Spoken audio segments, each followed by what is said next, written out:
Hello అండి, అందరు బాగున్నారా? Welcome to my channel. ముందుగా నా ఛానల్ సబ్స్క్రైబ్ చేసుకున్న మీ అందరికీ థ్యాంక్ యూ సో మచ్. ఈరోజు వీడియోలోకి వెళ్ళిపోదాం. ఏంటి అంటే ఒక 5 మినిట్స్ మాట్లాడుకుందాం అంతే. ఎందుకంటే లెంతీ వీడియోస్ కూడా మిమ్మల్ని బోర్ కొట్టించాను నేను. మనకు జనాల మైండ్ సెట్ ఎలా ఉంటుందంటే, అందరూ కాదు కొందరు సంగతి మ్యాక్సిమం చెప్తా. ఎవ్వరు ఎప్పుడైనా సరే ఎవరిలో ఏ లోపాన్ని ఉందో మనం దాన్ని గుచ్చి పదే పదే అడుగుతూ ఉంటాం. ఫర్ సపోజు ఒక చదువు రాని మనం చిన్నప్పటి నుండి మాట్లాడుకుందాం. ఒక చదువు రాని పిల్లాడు ఉన్నాడు. అరే నీకు ఎగ్జామ్లో ఎన్ని మార్కులు వచ్చినా, పాస్ అయినవా, ఫెయిల్ అయినవా, లేకపోతే ఏంటి అని గుచ్చి అడుగుతుంటాడు. వాడు ఎంత చదివినా దురదృష్టం కొద్దీ రాకపోయిండొచ్చు. చదువుని పక్కన పెట్టి ఇంకో పని చేసేవాడి గురించి మనం మాట్లాడుకోవద్దు. చదువుతూ పాపం ఎంత చదివినా నెత్తికి ఎక్కడి బొరకెక్కని పిల్లోడికి వాడి లోపం అది అయ్యిండొచ్చు. ఇంకా అదొదిలేయండి. జాబ్ కోసం తీవ్రంగా ప్రయత్నం చేసేవాడు ఉంటాడు. దాన్ని ఏమంటే ఒక డిఎస్సి టీచర్ జాబ్ అవ్వచ్చు, లేకపోతే గ్రూప్స్ అవ్వచ్చు. తీవ్రంగా దాన్నే ధ్యేయంగా పెట్టుకొని చదివే ఒక స్టూడెంట్ వాళ్ళ దగ్గరికి వెళ్ళి నీకు జాబ్ రాలేదా, పొద్దుగు ఇంకా జాబ్ చేయలేదా, ఇంకా ఎప్పుడు చేస్తావు, వయసు అయిపోతుంది, జాబ్ చేస్తేనే కదా లైఫ్ సెటిల్ అయ్యేది అంటే, వాళ్ళ ధర్మం ప్రకారం వాళ్ళ ప్రయత్నం వాళ్ళు చేస్తున్నా కానీ ఫలితం దక్కనప్పుడు మనం ఏం చేస్తుంటాం, పోయి వాళ్ళు ఏ లోపం ఉందో ఆ లోపాన్ని ఎత్తి చూపిస్తుంటాం. అండ్ నెక్స్ట్ ఇంకా తర్వాత వస్తే అమ్మాయి విషయానికి వస్తే, అమ్మాయి అయినా అబ్బాయి అయినా జాబ్ వచ్చేదాకా జాబ్ చేయవా, ఇంకా జాబ్ రాలేదా అని కంపారిజన్ వాళ్ళ పిల్లలతో వీళ్ళ పిల్లలతో లేకపోతే ఇంకెవరితో కంపేర్ చేసి ఇంకా జాబ్ రాలేదా అని అడుగుతూ ఉంటారు. ఇంకా సరే పెళ్లి వయసు వస్తుంది. పెళ్లి వయసు వచ్చాక అందరికి పెళ్లిళ్ళు అవుతుంటాయి. జాతకాలు బాగుండి, టయాలు బాగుండి, దశలు బాగుండి కొందరికి పెళ్లిళ్ళు టయానికి జరుగుతూ ఉంటాయి. వాళ్ళ జన్మ జాతకాన్ని బట్టి మహర్జాతకులో లేకపోతే మంచి జాతకం ఉన్న వాళ్ళకి టైం టు టైం అన్నీ అయిపోతాయి. కర్మగారి జాతకం బాగాలేనుడు, వాడి టైం బాగాలేదు, వాడి టైం రాలేదు. టైం బాగాలేదు అనే కన్నా టైం రాలేదని చెప్తాను నేను. సో మనకు ఒక విషయం డిలే అవుతుందంటే, మన జాతకం బాగలేకపోవడం అంటే దాని అర్థం ఎప్పుడైనా గమనించుకొని జాతకం బాగలేదు అంటే మొత్తం జాతకం బాగాలేకుండా ఎవరికి ఉండదు. ఏదో ఒకటి ప్లస్ ఒకటి మైనస్ ఉంటుంది. ప్రతి ఒక్కరి జాతకంలో ప్లస్లు మైనస్లు అనేవి కంపల్సరీ ఉంటాయి.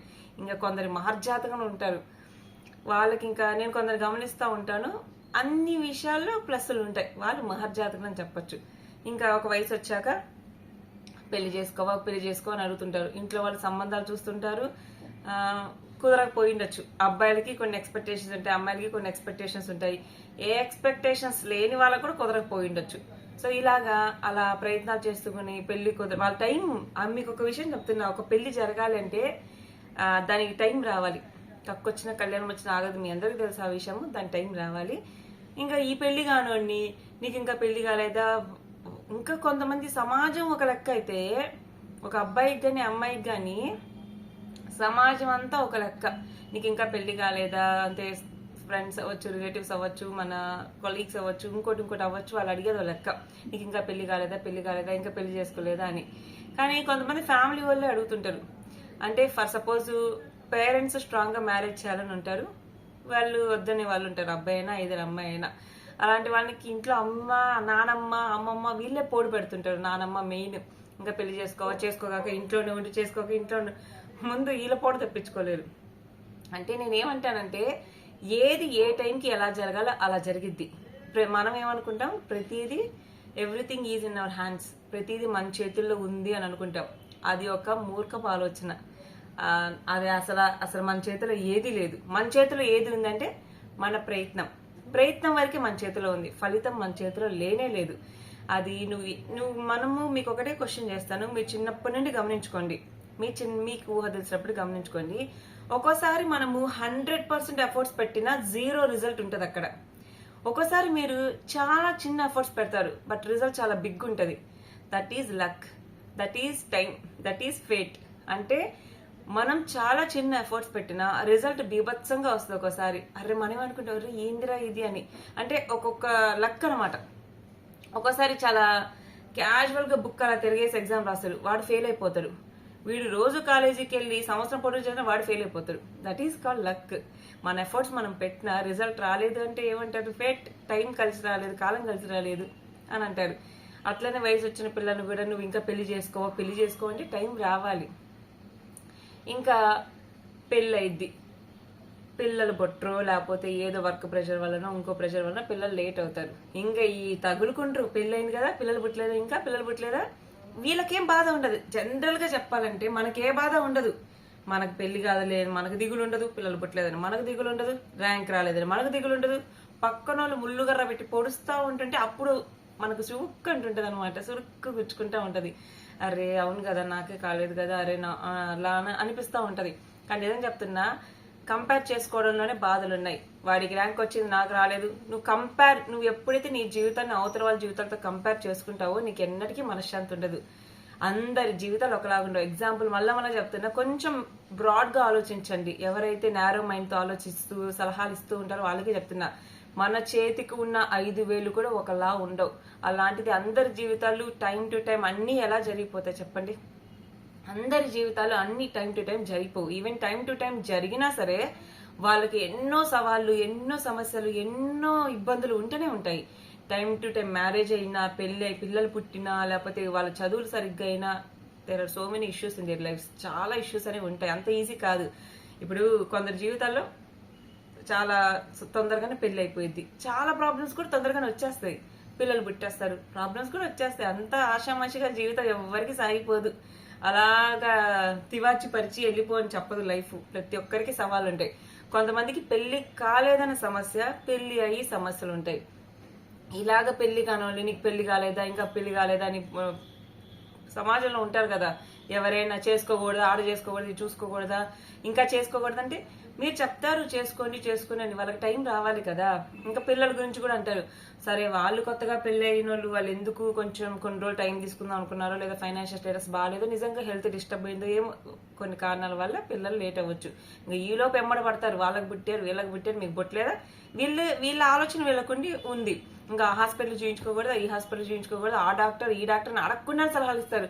ఇంకా మనిషి కనిపిస్తే అదే అడుగుతుంటారు, ఏదైనా చూయించుకోకూడదమ్మా. నా చిన్నప్పుడు కూడా ఒక ఆవిడ, పిల్లలు లేని ఆవిడని నేను రెగ్యులర్ గా చూసేదాన్ని. ఎప్పుడు ఆమెను చూసినా సరే డాక్టర్ దగ్గర చూయించుకోకూడదమ్మా, అక్కడ చూయించుకోకూడదమ్మా అంటారు. తను ఏం చేస్తుంది చెప్పండి? ఒక ఆడవాళ్ళైనా ఎవరైనా సరే మనకి ఇక్కడ ఉంటది. మనకి నేను మళ్ళా చెప్తే మళ్ళీ ఆస్ట్రాలజీ గురించి ఎక్కువ చెప్తున్నా అనుకుంటారు. కాలం అన్నిటికీ సొల్యూషన్ అనమాట. అంటే వాళ్ళ గత జన్మలో ఈ జన్మలో చేసిన పాపాలు పుణ్యాలు మొత్తానికి సంబంధించి ఈ జన్మలో మన జాతకం ఉంటుంది. టైం భగవంతుడి కన్నా కానీ చెప్పాలంటే పవర్ఫుల్ ఏంటి అంటే కాలం అన్నిటికన్నా బలమైనది. కాలానుగుణంగా అన్నీ జరుగుతూ ఉంటాయి. అది చదువు అవనివ్వచ్చు, ఉద్యోగం అవనివ్వచ్చు, పెళ్ళి అవనివ్వచ్చు, పిల్లలు అవనివ్వచ్చు, మరణం అవనివ్వచ్చు, ఏదైనా సరే ప్రతిదీ కాలానుగుణంగా ఎప్పుడు ఏది జరగాలో అది జరిగిద్ది. నువ్వు రా అన్నప్పుడు అన్ని రావు, నువ్వు పో అన్నప్పుడు అన్ని పోవు. నువ్వు రమ్మన్నావు కదా, నాకు పెళ్లి కావాలంటే పెళ్లి అవ్వదు, నాకు ఈ పెళ్లి వద్దంటే ఆగదు. ఇది నేను చెప్పేది ఏంటంటే, అవతల వాళ్ళని లోపాలని దయచేసి క్వశ్చన్ చేయొద్దు. ఆల్రెడీ వాళ్ళకున్న లోపాలతో వాళ్ళు చాలా బాధపడుతూ ఉంటారు. పెళ్లి కాని వాళ్ళు వాళ్ళకి బాధ ఉంటుంది, అరే అందరిలాగా నా లైఫ్ లేదే అనేసి. సో పిల్లలు లేని వాళ్ళకి అందరి పిల్లల్లాగా నాకు పిల్లలు లేరే, నేను ఆడుకుంటానని ఇది వాళ్ళ మనసులో ఉంటది. పైకి ఏదో అలా ఉంటారు. ఆల్రెడీ మనసులో మదన పడే వాళ్ళని మనం ఇంకా మన మాటలతో బాధ పెట్టకూడదు. మళ్ళీ చెప్తున్నాను, ప్రతిదీ మన చేతిలో లేదు, అన్నీ మన చేతిలో ఉన్నాయని భ్రమలో మీరు బతకద్దు. అదే మాత్రం నేను చెప్తాను. ఎందుకంటే ఎగ్జాంపుల్ ఇదే, మన చేతుకున్న 5,000 ఒకలా ఉండనప్పుడు అందరి జీవితాలు ఒకేలా ఎందుకుంటాయి? ఆమెకి అన్ని టైం టు టైం జరుగుతున్నాయని ఈ అమ్మాయికి జరగాలని లేదు, ఆమెకి పిల్లలు పుట్టాలని ఈమెకు పుట్టాలని లేదు. ఎవరి లైఫ్ వాళ్ళదే. There is no comparison between any two lifes. ఇద్దరు జీవితాలు ఎప్పుడు కంపారిజన్ అనేది ఉండదు. అస్సలు మళ్ళీ చెప్తున్నా, మీరెవ్వరు కూడా మీ జీవితంలో పలానాది టైంకి జరగట్లేదు అస్సలు దిగులు పడదు. ధైర్యంగా ఉండండి. టైం వచ్చినప్పుడు అన్నీ అవే జరిగిపోతాయి. మళ్ళీ నెక్స్ట్ వీడియోలో కలుసుకుందాము. వీడియో లెంత్ ఎక్కువైంది. డైలీ ఇలా ఒక 10 minutes అలా మాట్లాడుకుందాము. సో మళ్ళీ చెప్తున్నా, దయచేసి మీరు ఒక మనిషితో మాట్లాడేటప్పుడు ఆల్రెడీ బాధలు అనుభవిస్తా, లేకపోతే సమస్యలతో బాధపడే వాళ్ళని మీరు మాటలని రాళ్ళు వేసి ఇంకాస్త వాళ్ళ మనసును బాధపెట్టద్దు.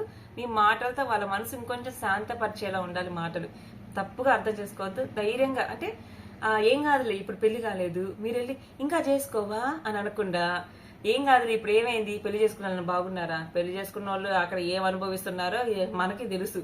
ఎవరు ఏం అనుభవించట్లే ఇక్కడ. ఎవరి బాధలు వాళ్ళకున్నా. చేసుకున్న వాళ్ళు ఎందుకు చేసుకున్నావురా బాబు అని బాధపడుతుంటే, మళ్ళా ఆ చేసుకున్న వాళ్ళే నువ్వెందుకు రావు ఈ గోతిలో కానీ పక్కన వాళ్ళని కాని వాళ్ళని లాగుతూ ఉంటారు అనమాట. 90% పెళ్లి చేసుకున్న వాళ్ళు కూడా ఎవరు ఏం బాగా హ్యాపీ ఏం లేదు. హ్యాపీనెస్ పెళ్లిలో లేదు, పిల్లల్లో లేదు, డబ్బులో లేదు, దేంట్లో లేదు. ఇక్కడుంది. నీకు ఉన్న దాంట్లో నువ్వు తృప్తి పడే దాంట్లోనే హ్యాపీనెస్ ఉంది. అది మనకు దేవుడు ఒకటి దారి క్లోజ్ చేశారు, నీకు ఇందులో నీ అదృష్టం లేదన్నాకో నువ్వు దారి మార్చుకో. ఇప్పుడు కొందరు జీవితాల్లో కొన్ని ఉండవు, మనం ఇంకో దాంట్లో హ్యాపీనెస్ ఎత్తుక్కోవాలి. కొందరు జీవితాల్లో పెళ్లి అనేది ఉండదు, వాళ్ళు చక్కగా డబ్బులు సంపాదించుకోవడము, కావాల్సిన వస్తువులు కొనుక్కోవడం, దాంట్లో హ్యాపీనెస్ ఎత్తుకోవాలి. కొందరు జీవితాల్లో పిల్లలు ఉండరు, వాళ్ళ అక్క పిల్లలనో తమ్ముడు పిల్లలనో ఇంకొకరి పిల్లలనో దత్తత తీసుకుని ఆ హ్యాపీనెస్ అలా ఎత్తుక్కోవాలి. నాకే పుట్టాలి అని అనుకుంటే అలాగా ఇంకొకరికి ఇంకా ఎక్కువ ప్రాబ్లమ్స్ ఉంటే ఏం చేయాలి అర్థం కావట్లా. దైవ ధ్యానంలో ఆనందాన్ని ఎత్తుకుంటారు. ఎంజాయ్మెంట్ అర్థం వేరు. ఎంజాయ్మెంట్ అంటే చాలా ద్వంద్వార్థంగా ఇంకో రకంగా వెళ్ళిపోతుంది. ఎంజాయ్మెంట్ అంటే మనం అనుకున్న ఎంజాయ్మెంట్ కాదు. అబ్బాయిలకి తాగి తిరగడం ఎంజాయ్మెంట్ కాదు, పెళ్ళై భార్యతో అటు ఇటు జల్సాలు కొట్టడం ఎంజాయ్మెంట్, ఇవి కాదు. అన్నీ సరిగ్గా జరిగే వాళ్ళకి భార్యతో సంతోషంగా ఉండడం అది ఓకే. కానీ అన్నీ సరిగ్గా లేక ఏది టైం టు టైం అవ్వని వాళ్ళకి ఎంజాయ్మెంట్ అంటే వాళ్ళు దానిలో ఇంకో అర్థాన్ని ఎత్తుక్కోవాలి. నాకు తెలిసిందైతే ఇదే. సో మళ్ళీ వీడియోలో కలుసుకుందాం. వీడియో నచ్చితే లైక్ చేయండి. ఇలాంటి మరిన్ని వీడియోస్ చేయడానికి నాకు కొంచెం ఇన్స్పిరేషన్గా ఉంటుంది. So thank you for watching. By.